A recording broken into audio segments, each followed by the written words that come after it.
자, 여러분 안녕하십니까? 반갑습니다. 부동산 세법의 김동수입니다.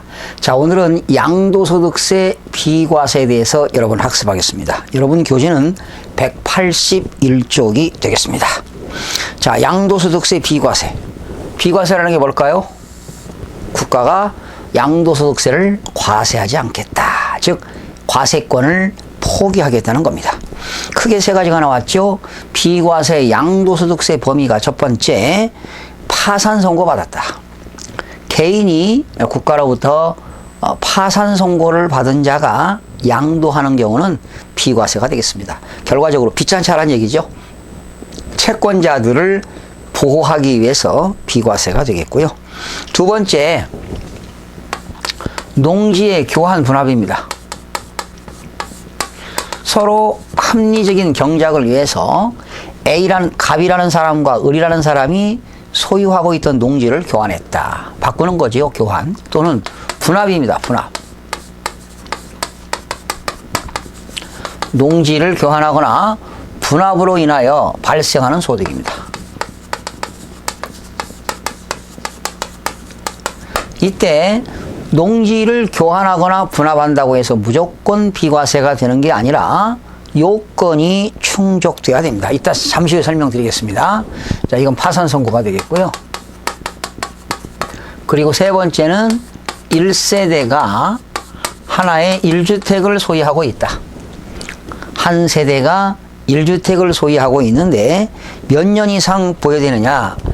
이때 거주자 같은 경우는 2년 이상 보유하고 팔아야 됩니다. 한 세대가 1주택을 가지고 있는데 보유기간 2년 이상 보유하고 양도하면 비과세가 되고요. 비거주자 같은 경우 국내 주소를 두지 아니한 사람은 3년 이상을 보유해야 됩니다. 이때 거주자라고 하는 것은 1년 365일 중에 183일 이상을 거주한 사람이 거주자가 되겠습니다. 그래서 한 세대가 1주택을 2년 이상 보유하고 양도할 때는 비과세. 그러나 1세대 1주택이라 하더라도 실거래가 9억 원을 초과하는 고가주택을 양도할 때는 과세가 되는데 전체를 과세하지 않고 9억 원 초과분에 대해서는 과세한다는 것 기억하시면 되겠습니다.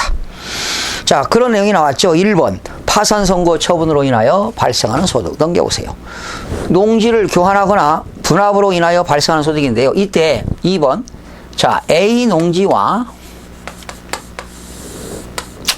B 농지를 교환했어요. 야, A 농지 줄게, B 농지 줄래? 이렇게 교환했다는 거죠. 이렇게 교환하거나 분합이라고 하는 건 뭐냐? 합리적인 경작을 위해서 분할하고 합병하는 것을 분합이라고 합니다. 분할, 나누고 합치는 것을 분합이라고 하는데 이때 예를 들어서 A 농지가 100만 원입니다. B 농지가 75만 원입니다. 이때 교환한 차액이 결과적으로 교환하는 농지 가격이 비슷해야 된다는 거죠. 가격 차이가 너무 심하게 나면 안 된다는 거죠. 그러면 100만 원짜리와 75만 원짜리를 교환했을 때 그 교환한 차액이 25만 원입니다. 교환한 차액 25만 원을 큰 편의 가격과 비교하니까 100만 원분의 25만 원입니다. 그죠? 교환한 차액을 큰 편의 가격과 비교해서 약분해 보세요. 4분의 1 이하여야 한다. 4분의 1이어야 한다. 만약에 그러면 4분의 1 이하일 때는 비과세가 되지만 만약에 4분의 1을 뭐 했다면 초과했다면 이거는 양측 모두 과세입니다. 양측 모두 과세하겠다. 4분의 1 이하일 때 비과세하는 거지. 4분의 2 만약에 100만 원짜리하고 80만 원 교환했다면 비과세가 되겠지만 100만 원짜리하고 60만 원 교환했다면 만약에 100만 원짜리하고요 60만 원짜리 교환했다면 차액이 40만 원이죠. 큰 편의 가격과 100만 원분의 40만 원이니까 약분하면 10분의 4가 되겠죠. 약분하면 5분의 2가 되겠죠. 4분의 1이라는 건 25%가 되겠지만 5분의 2라고 하는 건 40%입니다. 결과적으로 4분의 1을 초과했죠. 이때는 양측 모두 과세하겠다. 4분의 1을 기억하시면 되겠습니다. 이러나 농지를 교환하거나 분합한 이후에는 그 농지를 농지 소재지에서 거주하면서 3년 이상 거주하면서 경작을 해야 됩니다. 그러니까 농지 교환 분합 후 3년간 거주하면서 3년 동안 경작해야 된다는 거죠. 거주하면서 3년 이상을 농지 소재지에서 거주하면서 경작하는 경우에 비과세가 된다는 것입니다. 그 다음에 세 번째, 농지의 대토입니다. 농지의 대토, 농지 교환 분합 있죠? 여기 농지 대토.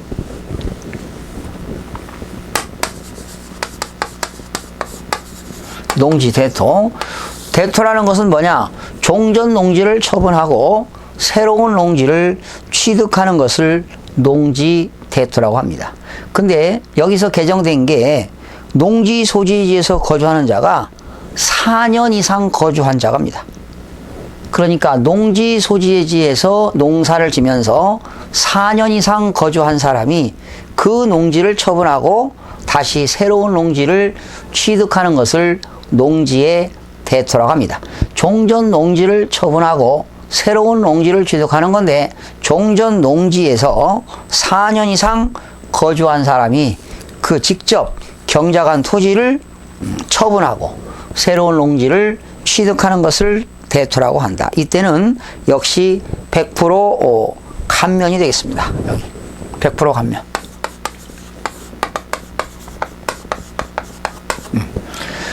다시요. 농지를 교환하거나 분합으로 인하여 발생한 소득은 비과세가 되겠지만 농지를 대토할 때는 비과세보다 한층 낮은 100% 감면. 결과적으로 뭐 세금이 없다는 거지요. 그러나 내용이 다릅니다. 비과세는 국가가 과세권을 포기하는 거고 감면은 과세 대상이지만 조세특례 제한법에 의해서 세제 혜택을 주는 거지요. 100% 감면이 되겠습니다. 그 다음에 밑에 보니까 1세대 1주택 양도가 나왔죠. 한 세대가 하나의 주택을 양도할 때는 보유기간 2년을 보유하고 양도할 때 비과세가 되겠는데요. 거기 밑에 뭐 참고로 실무상 2012년 6월 29일 양도분부터 적용한다는 것 나와 있고요. 자, 1세대라는 것은 원칙은 반드시 배우자가 있어야 되겠습니다. 가족 구성원이죠. 가족 구성원은 배우자가 있고 자녀들 직계 존속 또는 부모를 모시고 산다면 직계 존속이 되겠고 직계 존비속이 되겠죠. 존비속은 존속 부모, 비속은 자녀가 되겠습니다. 그런데 배우자가 있어야 1세대가 되겠지만 배우자가 없어도 1세대가 되는 경우가 있습니다. 거주자 연령이 만 30세 이상인 자는 배우자가 없어도 1세대를 구성할 수가 있고요. 배우자가 사망하거나 배우자가 이혼했다면 역시 1세대가 되겠습니다. 또 소득세법상 소득이 국민기초생활보장법에 따라서 최저생계비 수준 이상으로 소유하고 있는 주택과 토지를 본인이 벌어들인 소득으로 생계를 유지하면서 그 주택을 관리, 유지하면서 독립된 생계가 있는 독립된 생계를 유지할 수 있는 경우도 1세대가 될 수가 있는데 단 미성년자는 제외가 됩니다. 미성년자는 제외가 된다는 거죠. 그러나 만약에 미성년자가 결혼을 했다면 1세대를 구성할 수가 있습니다. 주택의 개념이 나왔는데요. 주택이라는 것은 상시 주거용으로 사용하는 건물과 그 부속 토지를 말하지요. 그런데 그 주택이 도시지역 안에 있다면 정착 면적의 5배가 되겠고 도시지역 밖에 있다면 10배 이내의 토지를 말하게 되는 겁니다. 그 다음에 고가주택이 나왔는데요. 고가주택은 실거래가 9억 원을 초과하는 주택이 고가주택입니다. 그러니까 1세대 1주택을 2년 이상 보유하게 되면 비과세인데 고가주택을 양도하면 과세가 되겠다는 건데 전체 과세가 아니라 9억 원 초과분에 대해서 과세하겠다는 것입니다. 그 다음에 공동소유주택입니다. 하나의 주택을 여러 사람이 공동으로 소유하고 있다면 어떻게 되느냐? 각각 1주택을 소유하는 것으로 봅니다. 하나의 주택을 여러 사람이 공동으로 소유하고 있다면 각각 1주택을 소유하는 것으로 본다. 이렇게 하면 되겠고요. 두 번째, 보유기간 및 거주기간에 제한을 받지 않는 경우입니다. 우리가 비과세가 되려면 보유기간도 충족되고 거주기간도 충족되는 경우가 있는데요. 5년 이상 거주한 경우입니다. 보유기간 관계없고 5년 이상만 거주하게 되면 비과세가 되는 것이 뭐냐? 건설임대주택입니다. 임대주택법에 의한 건설임대주택은 임차일로부터 양도일까지 5년 이상만 거주하다가 양도할 때는 비과세가 되겠습니다. 또 1년 이상 거주가 있습니다. 보유기간 관계없고 거주기간이 5년 이상인 경우,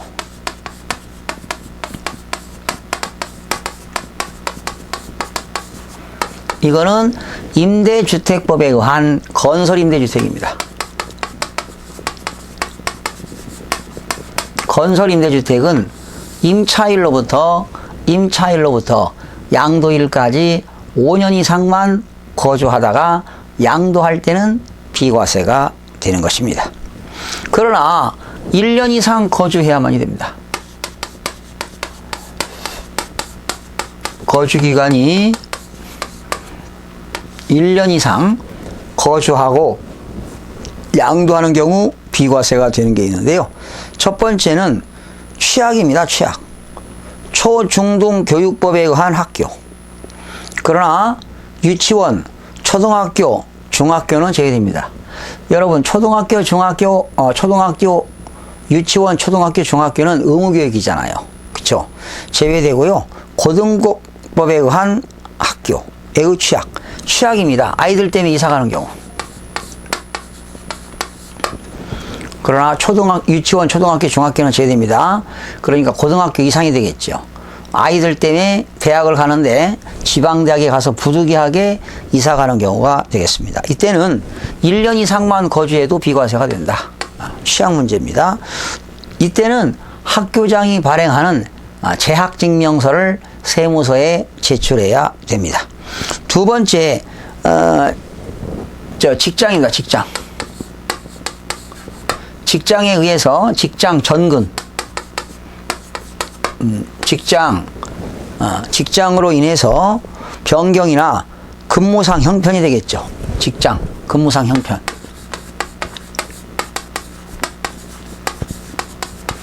근무상 형편으로 인해서 1년 이상 거주하다가 부득이하게 이사가는 경우는 보유기간 관계없이 1년 이상만 거주해도 비과세가 되겠습니다. 이때는 기관장이 발행하는 재직증명서, 이건 학교장이 발행하는 재학증명서, 이거는 재직증명서를 제출하면 되겠습니다. 세 번째, 질병요양입니다.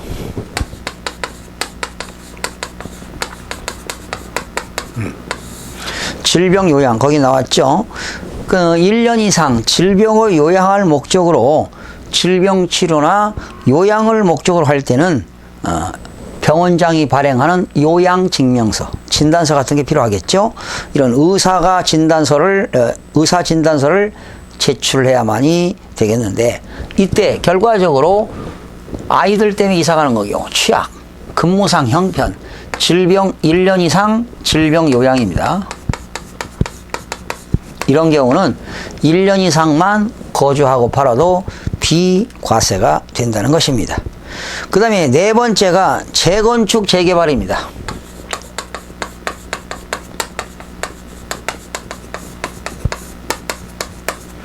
자, 오래된 아파트를 허러 짓는 건 재건축이 되겠고요. 달동네를 개발하는 것은 재개발이 되겠죠. 제가 여기서 이제 재개발, 재건축 아파트나 주택을 가지고 있는데, 부득이하게 이제 재개발, 재건축이 되니까 관리처분 계획 인가를 받아서 이제 이사 가야 되잖아요. 이사 가게 되면 어떻게 될까요? 이제 주택을 전세로 가는 사람도 있지만 이런 아파트라든가 주택을 취득하는 경우가 있다는 거죠. 이사 갔어요. 재개발, 재건축으로 인해서. 이때 주택에서 몇 년 이상 거주해야 되느냐? 1년 이상 거주해야 됩니다. 1년 이상 거주하고 이제 새 집으로 이사 갈 거 아니겠습니까? 그죠? 그러면 이때 재개발, 재건축 완공일로부터 몇 년 이내 이사해야 되느냐? 1년 이내 이사해야 됩니다. 1년 이내 이사해야 되고요. 그리고 전원 이사하고 1년 이상 거주해야 됩니다. 그죠? 다시요. 재개발, 재건축이 됐어. 여기서 살다가 재개발이 되거나 재건축이 되면 다른 주택을 샀어요. 그래서 여기서 1년 이상 거주해야 되고요. 그리고 재개발, 재건축이 완공되면 그 완공일로부터 1년 이내에 이사를 해야 됩니다. 새 집으로. 1년 이내에 이사해야 되고, 그리고 몇 년 이상 거주해야 됩니까? 1년 이상 거주해야 됩니다. 여기서. 1년 이상 거주. 그러니까 여기서도 1년 이상 거주, 여기서도 1년 이상 거주해야만이 비과세가 된다, 이런 얘기죠. 거기 보세요. 관리처분 계획 인가일 이후 다른 주택을 취득해서 1년 이상 거주할 것. 관리처분 계획 인가일로부터 다른 주택을 취득해서 1년 이상 거주할 것. 재개발, 재건축 완공 전, 완공 후 3년 이내 다른 주택을 양도할 것. 자, 요거는 3년 이내 양도됩니다. 요거는.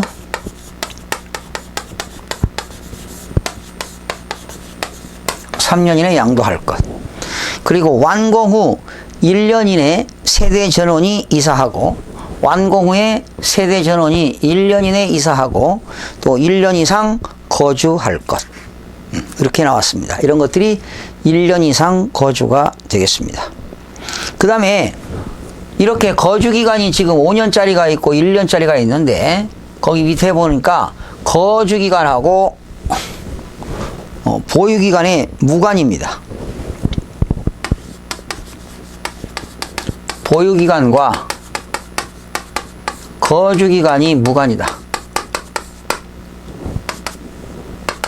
보유기간과 거주기간이 무관이다라는 것이죠. 내가 주택을 하나 가지고 있는데 국가로부터 수용당했습니다.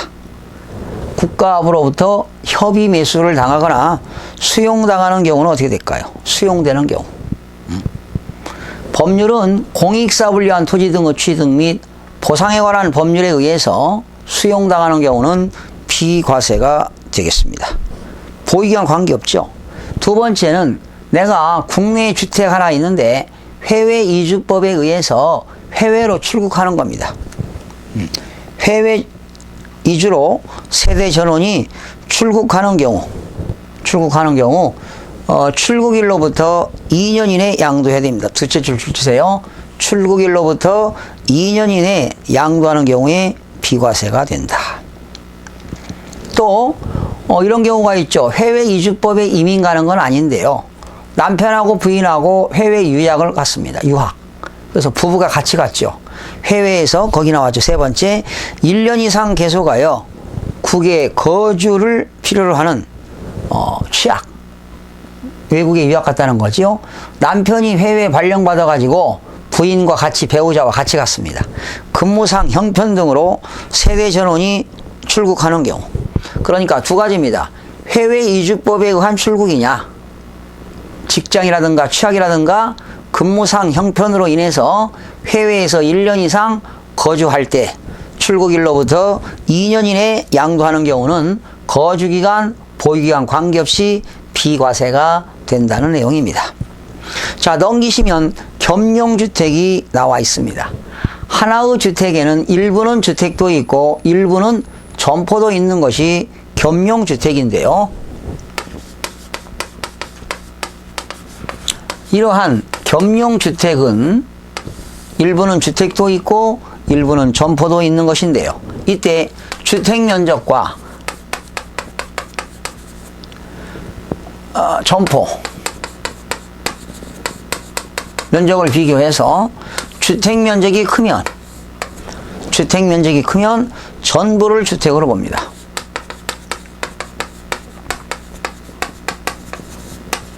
이게 좋겠죠. 점포 면적도 있는데 주택 면적이 크면 전부를 주택으로 보니까 비과세가 되겠죠. 그러나 주택 면적과 점포 면적을 비교해서 점포가 크거나 같다. 그러면 주택 부분만 주택으로 봅니다. 그럼 요거는 비과세가 되겠고요. 그쵸? 주택만 주택으로 보니까 요거는 과세가 되겠죠. 그럼 어떤 게 유리할까요? 1번이 유리하겠죠. 그래서 점포가 크거나 같을 때는 주택 부분만 주택으로 본다.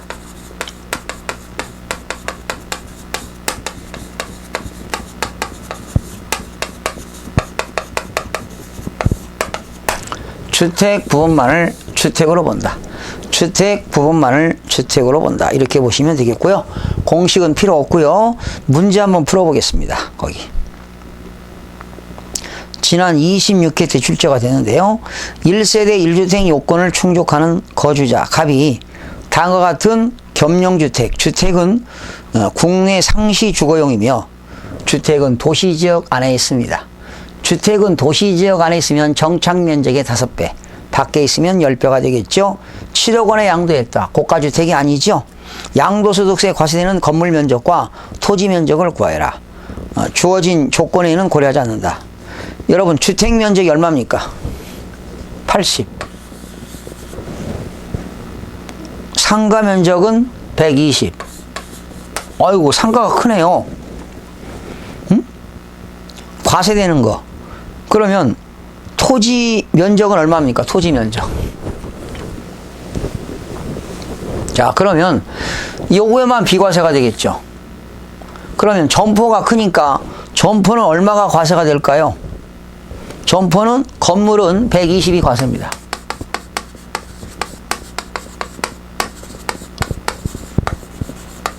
그리고 토지는 그 주택과 점포의 부속 토지가 얼마냐면 800제곱미터죠.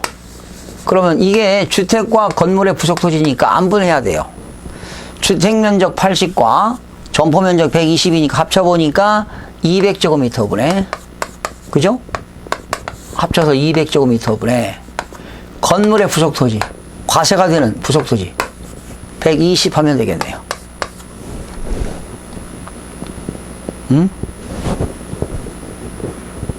그럼 얼마입니까? 200분의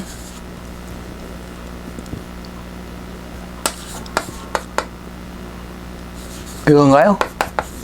그러면 480제곱미터가 되겠네. 그쵸? 그래서 정답은 3번이 되겠어요. 건물은 120제곱미터가 과세가 되겠고 토지는 안분 계산하니까 480제곱미터가 되겠어요. 토지 전체 면적 800제곱미터 곱하기 주택 면적 플러스 건물 면적분의 그 점포 건물 면적이니까 안분 계산하니까요. 공식 필요 없고요. 그러면 정답은 3번이 되겠습니다. 자, 오른쪽 4번이 되겠습니다. 고가주택 나왔죠?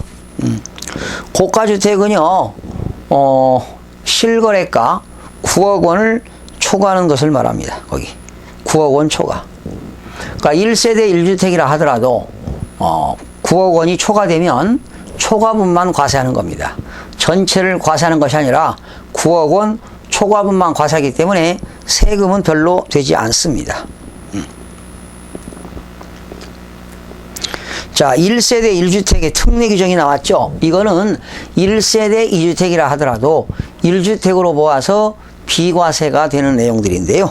요건 다음 시간 계속 이어서 학습하는 시간을 갖도록 하겠습니다. 다음 시간엔 1세대 1주택 특례 규정과 양도소득세 양도 및 취득 시기에 대해서 여러분 학습하는 시간을 갖도록 하겠습니다. 여러분 다음 시간에 뵙겠습니다.